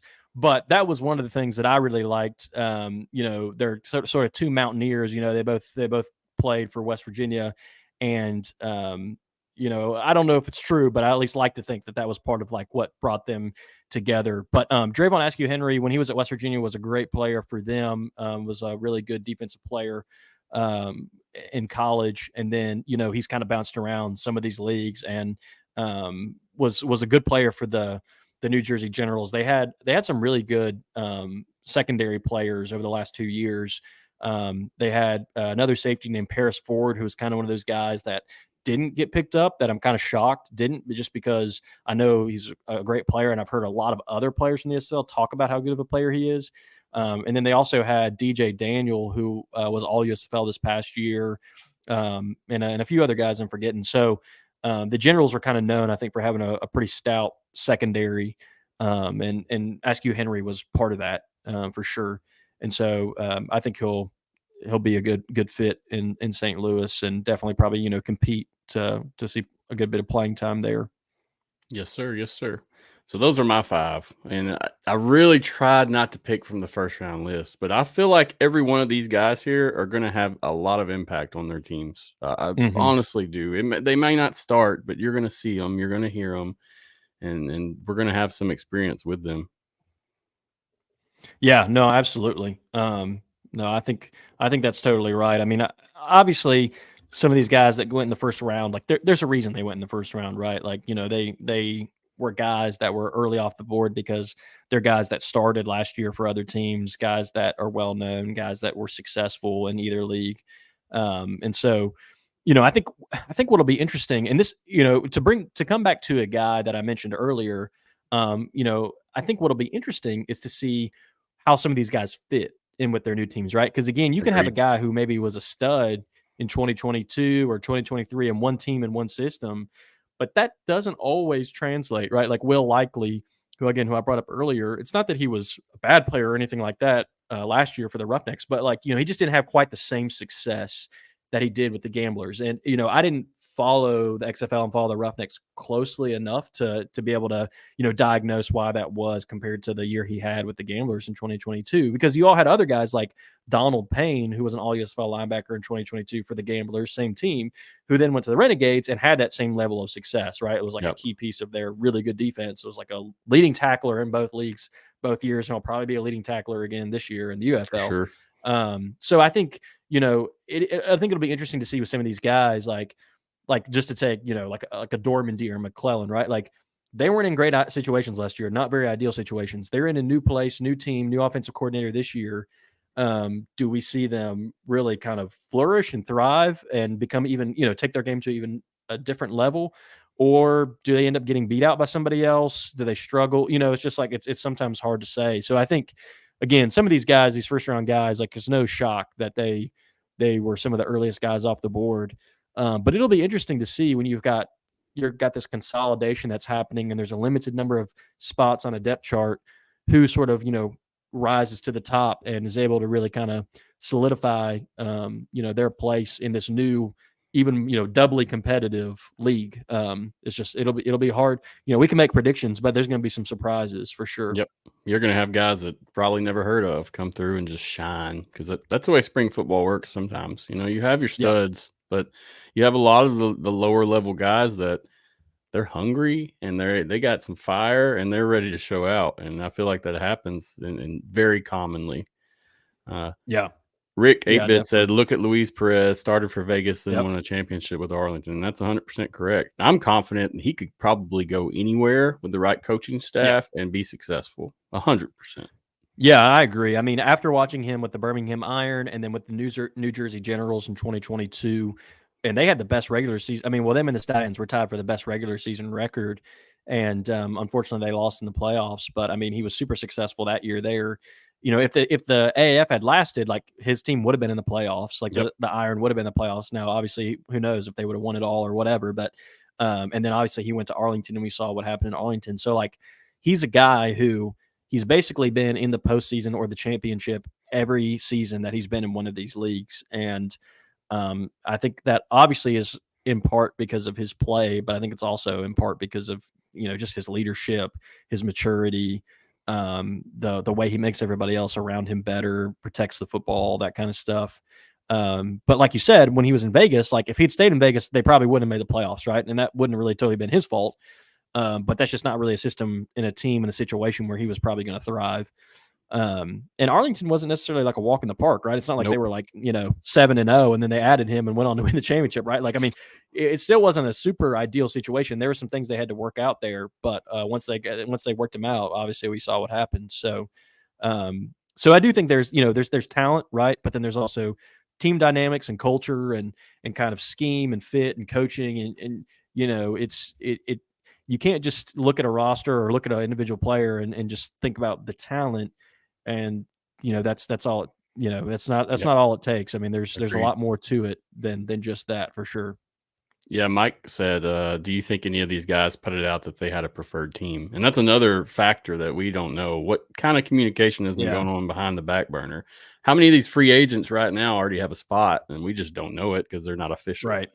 And that's you can see that's got to be happening with a couple of these teams just from the picks and how they're missing crucial spots. And they didn't pick up in these picks. There's a lot of guys left right now that did not get picked up. I could name 5 or 6 different names easily, and that are skilled, like you just said. Brandon Silvers, Jeff Badette. We can go off and on. I think I had a tweet up here too from somebody, but I know like Terrence Plummer was one of the bright spots for the Guardians last year. Didn't get picked up. I'm trying to. There's the USFL guys I mentioned too, but even like XFL guys, like, there's a lot of names that you recognize on that list. Like Reggie Corbin was probably the most electric running back in the USFL for the last 2 years, and I have no idea why he's not on a team. Like, I don't know if he got blackballed, like if he made somebody mad, like if he told them like I don't want to play in this league anymore. Like I have no idea.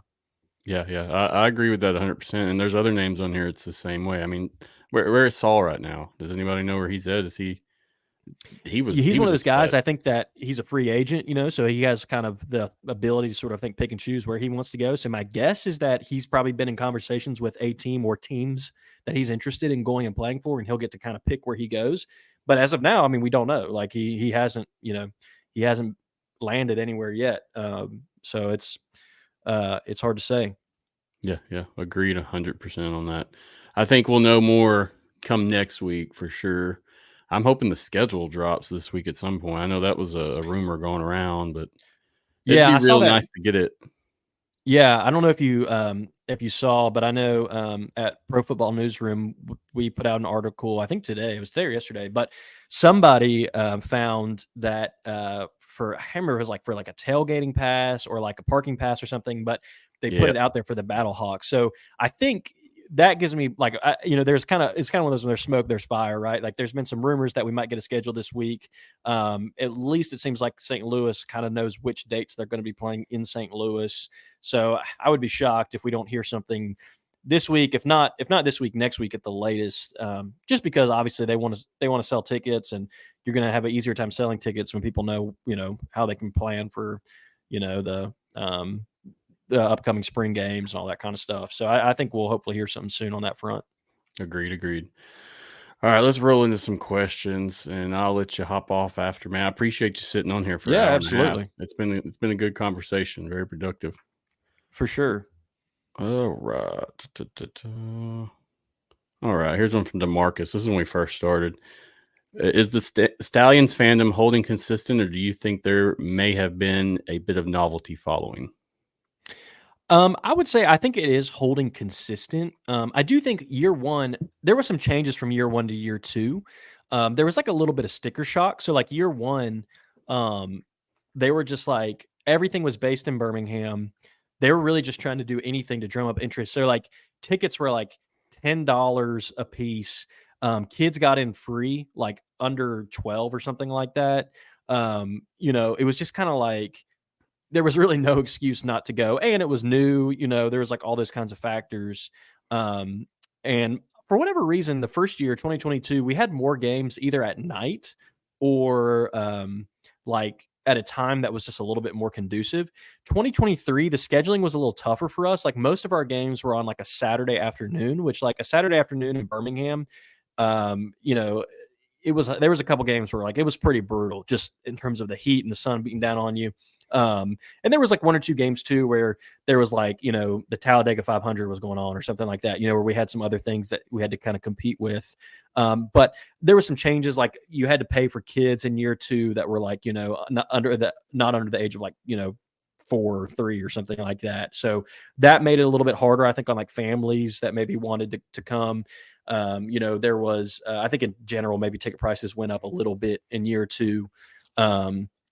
I think, like I said earlier, there was kind of that skepticism that like people like didn't necessarily know or expect it to be back in year 2. I do think the league also could have just done a better job like marketing and promoting the team year round, because it was like everything happened in 2022 and then you didn't hear anything about the Stallions. And then like a month before the kickoff, it was like, oh, hey, we're back. Here's some billboards around town. But like it was kind of too late. At that point, I think there was probably too many casual fans or whatever who like maybe were on the fence about, you know, is this thing really coming back or whatever. So all that to say, I mean, I think like the attendance, the support, like pretty much I would say like kind of stayed steady. I think there was disappointment from the league that it didn't really grow from year 1 to year 2, because I think there was a hope that like, oh, if the Stallions won the championship, they're coming back for a second season. Like based on all those factors, we'll see like a big jump. And there wasn't really a big jump for whatever reason, maybe several of the things I mentioned and maybe some things I haven't, but I think there's what I would say about Birmingham is I think there's a really solid like core of Stallions fans. Like there's probably 10 to 15,000 people that will show up every home game, like no questions asked, right? And I think the challenge right now is just sort of like building on that core. Like I don't think you're going to see that shrink. I don't think you're going to see them go away. Like I think people are there's a good group of people in Birmingham that are like bought in on the Stallions. It's just kind of getting those more like in the same way when you talk about kind of the league as a whole, right? Like kind of getting those people that are maybe on the fence or they're more interested in college football, or, you know, they have a lake house or whatever they want to go to in the spring on the weekend or whatever, like trying to get some more of those fans kind of bought in. And I think everything that's happening and the way that the league is, you know, trying to do more to market the teams and promote ticket sales and just do all those kinds of things, I think are going to help for sure.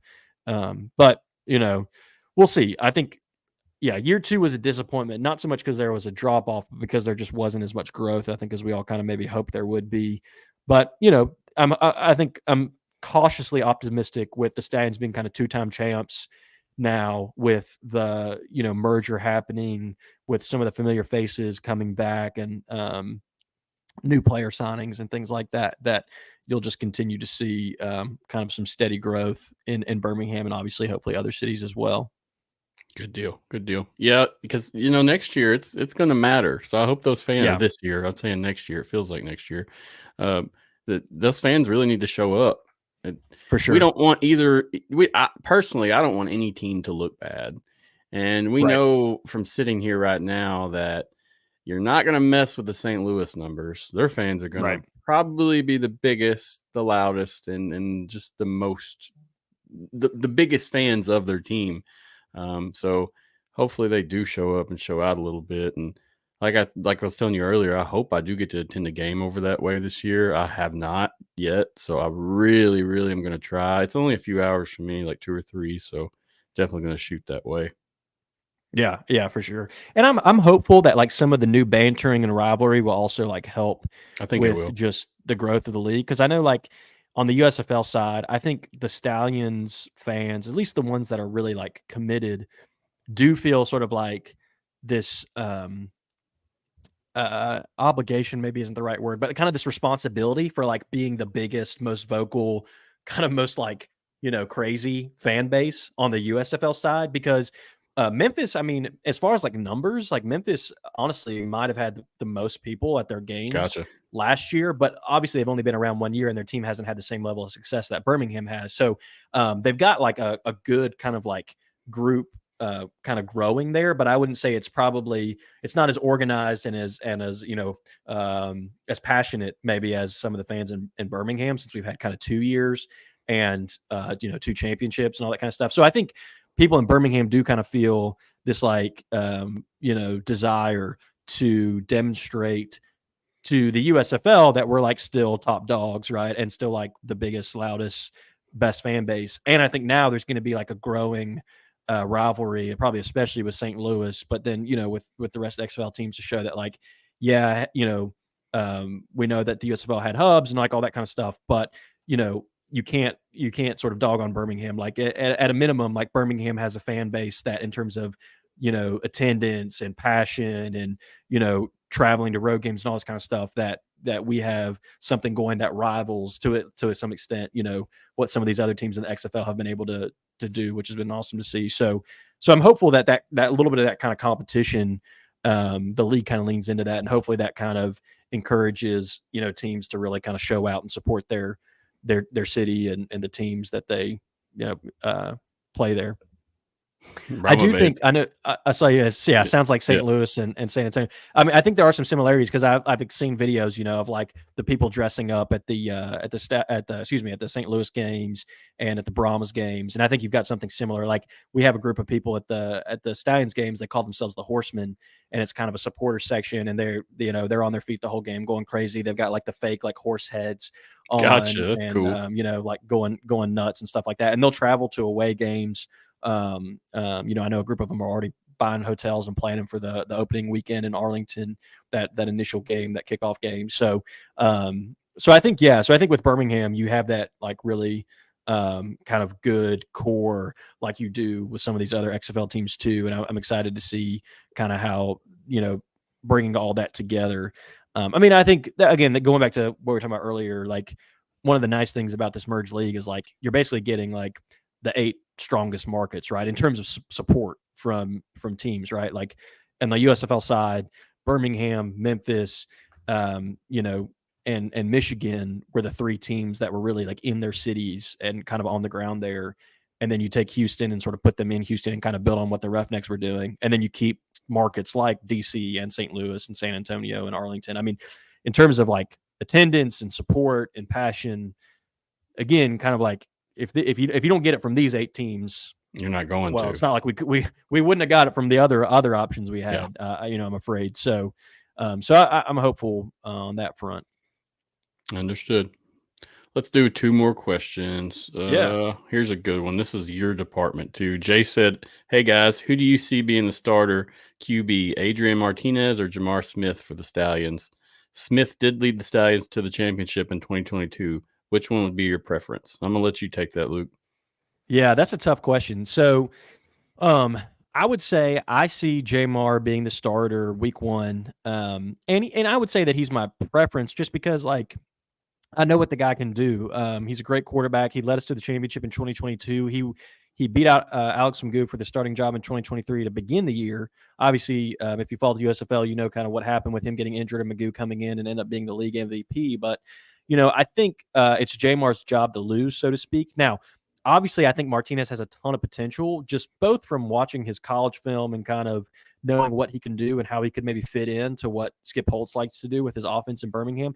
And I think that he's got a lot of upside and potential because when the Stallions released their protected roster, there was 4 quarterbacks on the roster at the time: Jamar, Adrian Martinez, and then a guy named Jalen Morton, who kind of served as Alex Magoo's backup all of last year after Jamar got hurt, and who Skip Holtz and a lot of players on the team spoke very highly of. And he spent some time in the CFL and some other places, put up really impressive numbers at Prairie View A&M in Texas. And then the 4th guy was Kyle Sloter, who, was all USFL in 2022, obviously kind of struggled with Arlington in 2023, but is obviously a great quarterback and like a well-known player in these kind of spaces. And they only chose to protect 2 of those guys. One was Jamar, obviously, and the other was Martinez. And they let Morton and Sloter go unprotected. Now, they were able to get Morton back, but they didn't keep Sloter, obviously. And but the fact that they wanted to keep Martinez and make sure that they didn't lose him, I think goes to show that they think they got something there in him. And so what I would say is going back to 2022, in 2022, Alex Magoo was the starter at the beginning of the year and Jamar was the backup. And as Mike pointed out, Jamar played for Skip in college. So a lot of the reason they brought Jamar in, I think, was not necessarily, it's not that they didn't think he was talented. He's obviously talented, but I think a part of it was, hey, we like this Alex Magoo kid and what we think he can do. let's bring out Jamar in as the backup because he knows the system. He's been in the system all throughout college. Like, he gives us kind of a sure option. And when Alex went down in year 1 in 2022, Jamar stepped in and really kind of put the league on notice of what he was capable of. And then when Alex kind of got healthy, what you kind of saw was Jamar was kind of still the starter, but Skip never really gave up on Alex. Like, he would find ways to get him in the game, whether it was like kind of a specific package or, he even put him in at wide receiver at one point, just trying to get him the ball because he knew what he could do with his legs. Like, it was kind of weird, but it was clear that they wanted to kind of use both of them in some capacity. And I wouldn't be surprised to kind of go back to the original question. I wouldn't be surprised to see Jamar be the starter, throughout the year. But I don't think that means that you never see Martinez. I think there's some packages, there's some plays, there's some formations that they find ways to get him on the field because of what he can do with his legs. And Jamar's, somewhat mobile too, but not to the extent that Martinez is. Martinez is kind of like Alex Magoo in that way, and like probably even more so can do things with his legs than Alex could. And so I think my guess is that Martinez is kind of probably seen as potentially eventually going to maybe be sort of the guy in Birmingham, assuming he doesn't end up in the NFL or something like that. But I think for the time being, it's Jamar's job to lose. But I do think you see not necessarily like a 2 quarterback system, but I think, kind of like maybe DC did with like De'Aaron King, where they like got him, in with his legs at points last year, kind of to change a pace with Tamu. Or, some other teams like the Roughnecks. I know they had Brandon Silvers, then was it Cole McDonald, who, sometimes they would kind of, they were maybe more of a sort of a 2 quarterback kind of system. But I do think all that to say, I think Jamar is the starter, but I think you see some of Martinez, and especially as the year goes on and as he gets maybe more comfortable in the system, you might see more and more of him.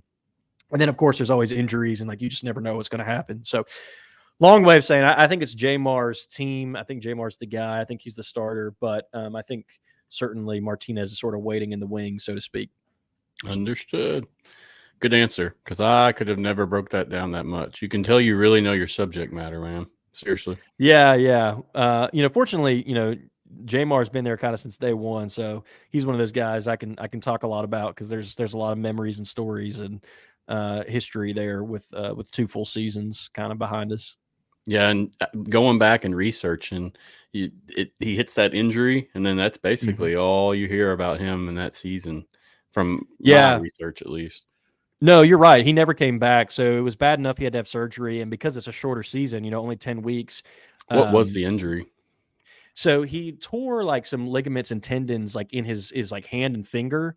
And it was kind of one of those situations where they had to, I think, kind of go in and surgically open it up and sort of repair it. And then he had to have a cast on. And it was on his, I can't remember. I think it was on his left hand. So not his throwing hand, but, still it was kind of one of those things that it was enough that because of the shortness of the season, he wasn't going to be able to come back in time. And then obviously Alex Magoo just went like supernova when he came in. And so at that point, like Jamar didn't really need to come back. There was no point in like, risking aggravating the injury or something like that. So, excuse me. Oh, so, you're good. That's why I drink that water, dude. That gets me too. You're good, man. Take what you need. You're fine. You can tell I've been talking too much. Yeah, it's 2 days of it'll get you. Once you start going on like 2-hour lives, it really does exhaust you after about an hour. I know things start kind of get questionable where you got to think about what you're saying a little harder. But you sound good, man. I appreciate your takes. We got one more question. And Let's if you can push through it, cool. If not, no worries. I'm good. So who does Luke have winning in Arlington 330-24? I love this move, having champ versus champ. Yeah, it's tough because there's been so much roster change this offseason because of the merger. So, we had the dispersal drafts, and then we had the super draft, and now we have free agency. So it's one thing to compare both teams, right? Like 2023 Renegades, 2023 Stallions. But that's not necessarily what you're getting, right, when these two teams play on March 30th. I think it's going to be a great game. I think, the Stallions are really known for their offense and for what they were able to do last year. Again, especially with Alex Magoo and some of the weapons they had around him. And I think, Arlington for most of the season was really known for their defense. So I think it is kind of, strength versus strength kind of type situation. You know, I'm gonna have to go with the Stallions, of course. Like, Well, that's your team. I wouldn't expect that's nothing right. less, to be honest. And part of that is because honestly, you know, in 2022, after we won the championship, when we were heading into 2023, I kind of got a little nervous just because I saw what all the other teams were doing and the way that they were able to add new guys and sort of build their rosters. And I was like, you know, I don't know if we're that much better anymore than these other teams. And I was especially nervous about the Breakers. They added McLeod Bethel Thompson from the CFL, who was like a big name quarterback, you know, really experienced, new coach, and some other good new players. And they were close to beating us in 2022. So I was like, man, this might kind of push them over the edge where, you know, we might not be top dogs anymore. And actually, at the beginning of the year, you know, I mean, we lost to them. They started off the season 4-0, and we kind of we struggled a little bit at the beginning of the year. But as the season went on, like, it was just very clear that the Stallions were still kind of head and shoulders above everybody else. And I think that's just a credit to Skip Holtz, to our general manager, Zach Potter, to the core on the team that they've sort of built. That's still there. Like, and all of those pieces are still there. Understood. So as long as all those pieces are still there, like, I just can't bet against the Stallions, you know? And that's nothing to take away from the Renegades, because like, I love Luis Perez, obviously, like, I was going back to, you know, how he opened the show, like the Birmingham Iron, like, he's my guy. So it's hard for me to bet against him. And obviously Bob Stoops is, you know, a legendary coach, and they've got an incredible defense. And like, with all these things that are happening this offseason, like, these teams are only getting better. But I know what the Stallions have been able to build over the last 2 years. And I think one way that I do think the Stallions have a sort of a leg up on a lot of other teams is, I think I could be. Let me think before I say this. No, I'm actually right. I'm right about this. So the Stallions are the only team that are going into their third season with like the same coach and system, right? Like, we've got some other teams like the Panthers and you know, the what are now the Roughnecks that are going into a third year, but they've had new coaches. They've had coaching changes. Like, And when they haven't had this. you say that, Go you ahead. mean the USFL division, correct? Or do you Right. mean the Yeah, whole? yeah, yeah. Okay, I just didn't know if you meant as a whole. Yeah. No, just in terms of the USFL division. I mean, obviously with the XFL side, you've got, you know, I guess you could say, you know, sort of, some of these teams are going into a third year, but it's still kind of not quite the same as what the Stallions have, because this is the Stallions. If you look at both conferences, right, are the only team with 3 consecutive seasons where they're the same coach, same system, same core group of guys. Obviously, like, you know, Bob Stoops was with the Renegades in 2020. This will be his third season with them, but obviously there's a big difference between the 2020 roster and the 2023 Agreed. roster. And, you know, the 2020 team didn't even get a full season in, and all those kinds of factors, right? Like, they had Landry Jones, right? Like, where is he now? So, whereas like the Stallions, like, our starting quarterback in 2024 is going to be the guy that led us to the championship in 2022.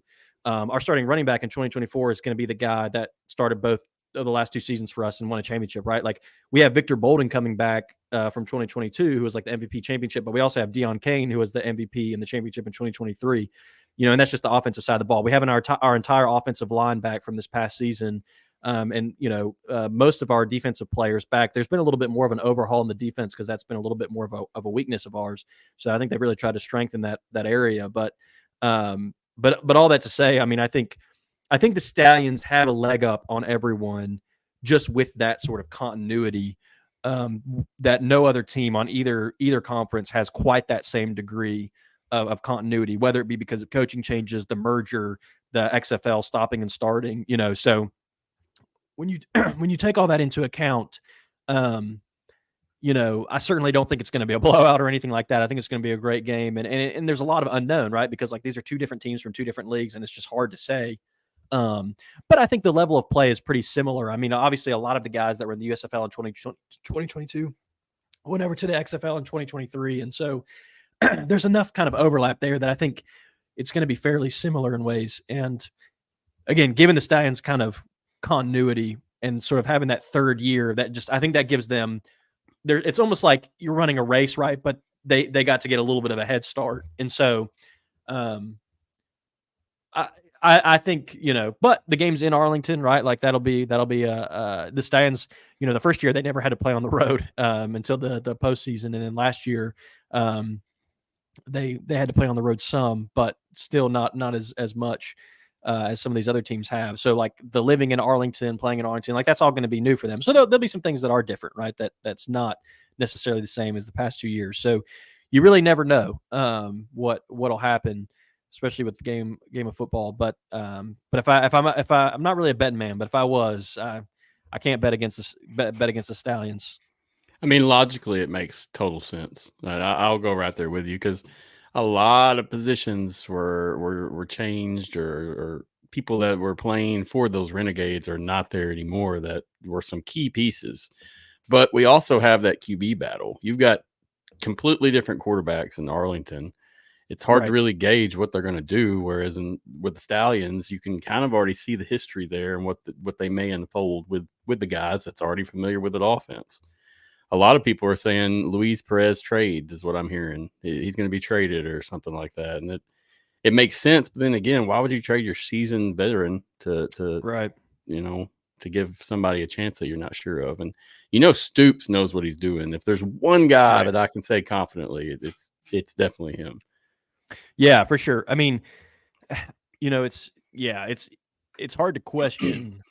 Well, I'll put it this way. It's tempting to question what they're doing. Because, when you have Luis Perez, it's like you would think you've got your guy, But I like Holton Ayers a lot, who they brought in. I mean, he was a guy that at one point I was like, if the Stallions need a backup or a third string, like that's a guy I would like for us to bring in. So, I mean, I think with some of the other, and then Lindsey Scott, I mean, he like put up just like insane numbers in college and stuff. So it's like, I mean, I think whoever they have at quarterback, it's hard for me to imagine it's not going to be Perez, especially week 1. But I mean, whoever they have is like, it's going to be a good player. I think it's just some questions. Like my question is, I think again, like on the Stallions side, we kind of know what to expect a little bit more. I think they're going to hit the ground a little bit running. I think there's more questions in Arlington. Agreed. But Agreed. Again, there's no doubt that they've got good players and good coaching. Yep. So certainly can't count them out. It'll be a good game to start it off. And I'm excited for that. And, there's something I haven't really shared with my people is the 30th is actually my birthday. So nice. It's awesome that the season's going to kick off, on my birthday. I mean, it feels like this is the year, we'll see what happens exactly though. Yeah. No, that'll be fun. That's it's a good thing. It's not like, your girlfriend or spouse's birthday or something like that. You're right. Like my wife's birthday is really close to March 30th, but it's not on March 30th, thankfully. So I'll be able to go to the game and all that kind of thing. But if it was my birthday, then that would be even better, because then I could just be like, well, this is what I want to do, and nobody can question me. So that'll be a fun way to celebrate. No doubt. Looking forward to it. Oh, Pat Ruffino's checking in. What's up, Pat? How you doing, man? Pat's the man. He is the man. I love how he mentioned that Landry Jones is a construction manager. I don't know if that's true or not, but like it fits the bill. like I could see it. I thought you were talking about like on an offense.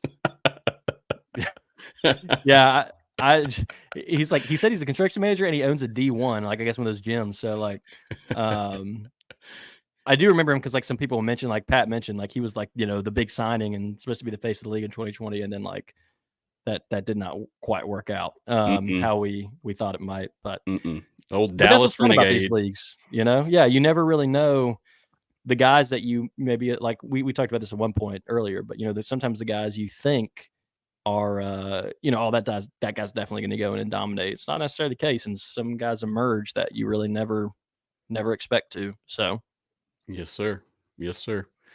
Well, Luke, I appreciate your time, dude. I got you out of here in under 2 hours, so there you go. A couple minutes to spare.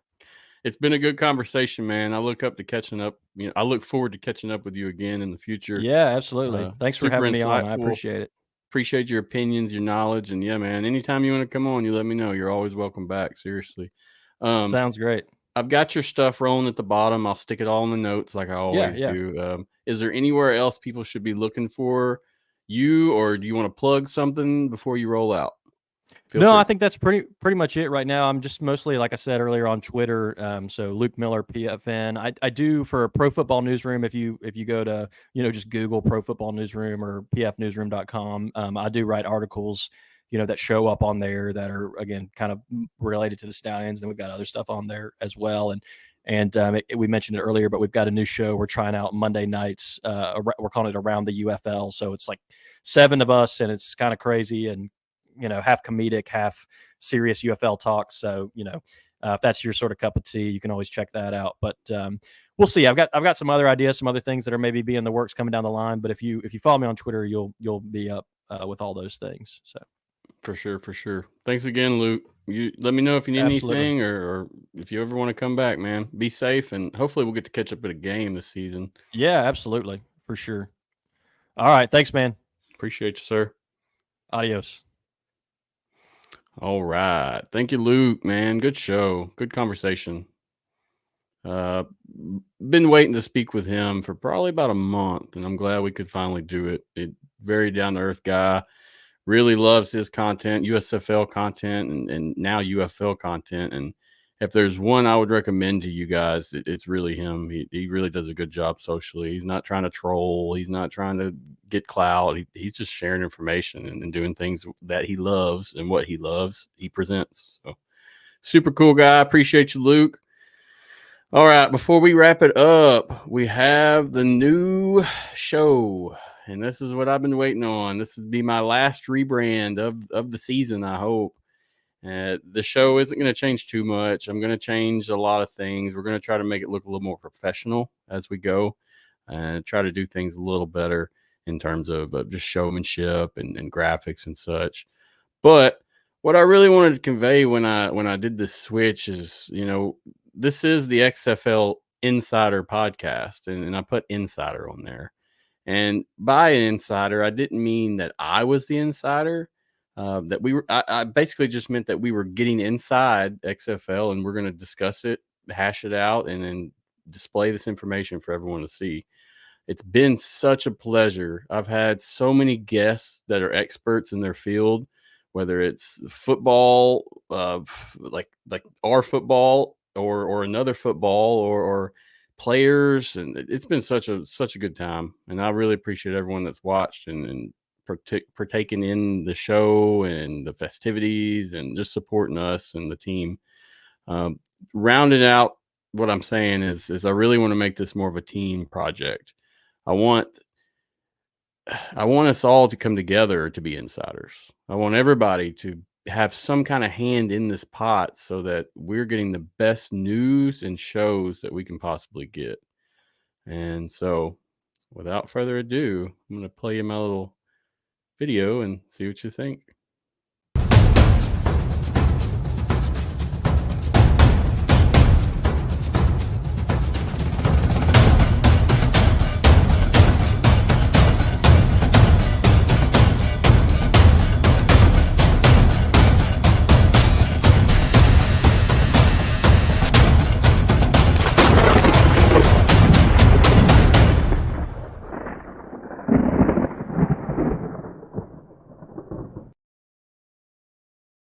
All right, guys. So that's it. It's the UFL Insiders Podcast. We're going to switch it up a little bit.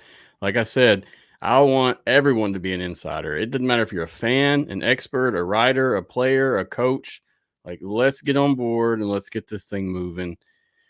It never was about me with this show, and that's something I really want to highlight. It's about everyone else, and that's what I want to stick to. So keep watching, keep following. We're going to keep bringing people on, guests, experts, and really center in on this UFL content. I've separated the interview portions from this show so that I can interview individuals that aren't related to UFL, and it gives them the spotlight they need. So now that we can really focus on this UFL stuff, and that's kind of what I want to roll with. I hope you like it, guys, and check in next week for next week's episode. We'll have Mark Perry on from UFL News Hub, and we're going to have a new intro. I'll have some new things going, and it should be a change of pace. Going to try to shorten the episodes up, but honestly, it's kind of hard sometimes. We get these conversations going, and I don't want to stop, just like tonight with Luke.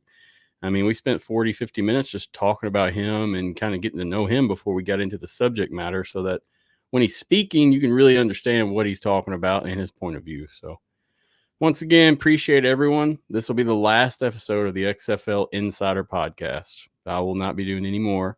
We will now be rebranding to the UFL Insiders Podcast. Great team behind me, great partners with this website. We got some really good things going, and I appreciate each and every one of you. Once I can finally get some time to sit down, we're going to make a official statement about our partners and our team and everything. But it's such a pleasure to have everyone organized here and like doing what they love, man. It's not about clout. It's not about money, because no one's getting paid from this team. Nobody, not me. I'm spending money. It's about the league. It's about spring football. It's about being a fan and loving football and loving every aspect of it, regardless if you agree or not. I'm excited and look forward to it. I know we'll have Mark Perry on, and then, honestly, I quit doing monthly schedules because people were kind of stealing my guests. So just check in 2 to 3 days prior to each Tuesday. Should have a show rolling every Tuesday from now on, unless something comes up. As far as the interview series, that's going to probably be a Thursday night show. I may switch that between, depending on who I'm interviewing and when they need to actually, get on live. But yeah, man, appreciate all you guys for listening and following. This is Matthew signing out of the last XFL Insider Podcast episode. It's been a pleasure. I've grown. I've done things I never thought I'd do. I've seen things I never thought I'd seen, and we're just getting started. This is the year, and I'm very confident in that. So grab the reins, guys, and hold on, because I promise we're coming, and we're going to show up. Thank you all for listening and supporting. We'll see you all next week. Mark Perry, UFL News Hub. Thank you.